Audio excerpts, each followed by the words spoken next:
Kila binadamu ana kitu chake kimoja ambacho anakipenda sana kwenye mwili wake. Kwa upande wangu mimi ni nywele. Yes, mimi napenda sana nywele yangu. Najitahidi kila wiki naifanyia steaming, kila wiki naifanyia protein treatment, na najitahidi at least kila siku napaka leave-in conditioner, pia napaka mafuta mazuri. So hapo nimeweza kufanya steaming, nikavaa kofia yangu.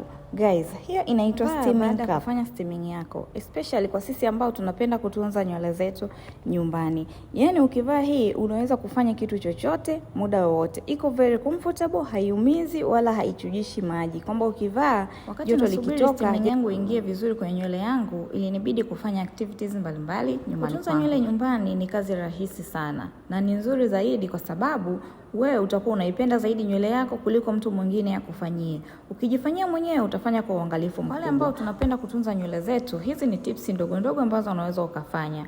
Ukimaliza kufanya steaming yako, hakikisha kabla haujafanya kitu kingine chochote, paka leave-in conditioner yako ili kumaintain unyevu ulioupata kutokana na steaming ulioweka kwenye kichwa chako.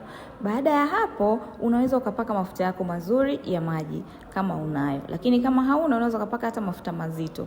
Ukishamaliza kupaka mafuta mazito, kama huwezi kujisuka mabutu, unaweza ukaenda sehemu ya msusi akakusuka nywele yako. Inawezekana kabisa mtu kusuka nywele yake ikiwa na maji au ikiwa na unyevu.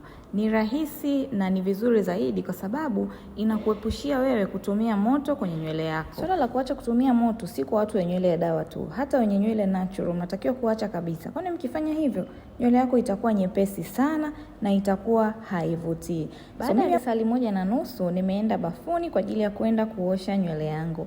Nywele yangu inaonekana hivyo jamani. Nywele yangu imekuwa nyeusi, nywele yangu imekuwa laini, inavutia, inang'aa sana. So, kwenye kuosha hapo utaosha na maji ya kawaida, si kutumia tena shampoo. Osha nywele yako, usitumie moto, ifunge mabutu vizuri, itakauka vizuri. So mimi nilijifunga mabutu yangu na siku ya pili nilipofumua nywele yangu ilionekana hivi. Bye guys.